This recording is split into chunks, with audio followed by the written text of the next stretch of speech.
Cataract या मोतियाबिंद की सर्जरी से पहले आपको क्या क्या सावधानी बरतनी है और क्या क्या करना है और क्या क्या नहीं करना है, उसकी जानकारी मैं ब्रीफली अब आपको देने वाला हूँ। नमस्कार, मेरा नाम डॉक्टर सुवर्ण चेतन है। मैं the site Avenue eye hospital Gurgaon और दिल्ली में कार्यरत हूँ। सबसे पहले तो ज़्यादातर चीज़ें आपको बता दी जाती हैं, उसमें से खास ध्यान ये रखना होता है कि कौन सी दवा खानी है अगर पहले से कोई खा रहे हैं तो, या कौन सी दवा छोड़नी है।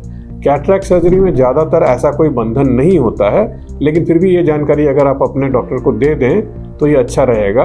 बहुत कम ऐसा होता है कि कोई दवा बंद करनी पड़े, लेकिन फिर भी अगर डॉक्टर को, आपके ऑफ्थल्मोलॉजिस्ट को जानकारी रहेगी तो वो आपको इस पर गाइड कर देंगे। दूसरी चीज़ ये कि सर्जरी वाले दिन अच्छे से नहा के आना है, बालों को शैम्पू करके आना है, शेव करके आना है, कोई बहुत ज़्यादा फेस पे मेकअप या क्रीम वगैरह नहीं लगाना है।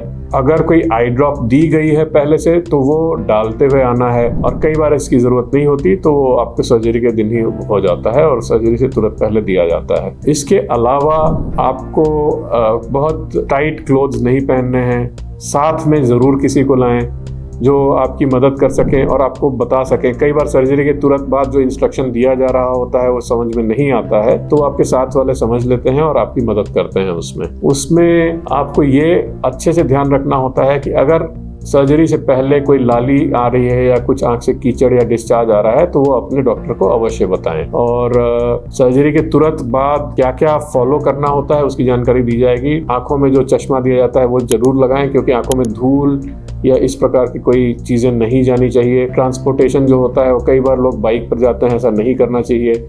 ऐसी गाड़ी से जाएं जो कवर्ड रहे और जिसमें शीशा वगैरह चढ़ा रहे, बाहर की धूल या हवा आंखों में ना लगे, इसका खास ध्यान रखें।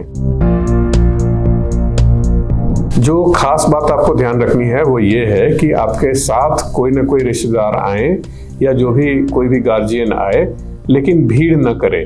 वो एक ही काफ़ी होता है, क्योंकि इसमें और ज़्यादा कोई ज़रूरत पड़ती नहीं है, वो ही काफ़ी हैं।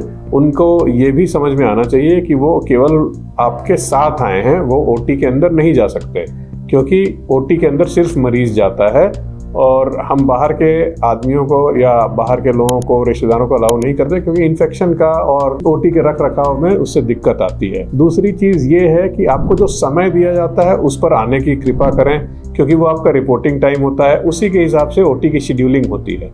अगर आप लेट आते हैं तो आपकी लेट सर्जरी होती है और उसके बाद फिर आपका यहाँ हॉस्पिटल में स्टे टाइम बढ़ जाता है। तीसरी चीज़ ये है कि आपको जो भी इंश्योरेंस के पेपर्स हों या आपका मेडिकल हिस्ट्री के पेपर हो, कोई भी किसी भी तरह की मेडिकल ट्रीटमेंट चल रहा हो, वो सारा ज़रूर लेके आएँ।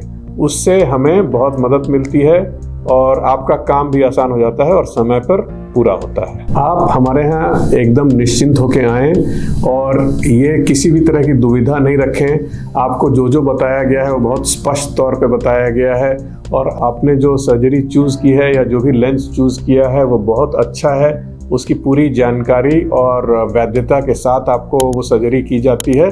आप निश्चिंत होके अच्छे से आएँ, समय पर आएँ और अच्छी से सर्जरी कराएं। और ये हमारी हमेशा कोशिश रहती है कि आपको बेस्ट से बेस्ट, उत्तम से उत्तम इलाज दिया जाए।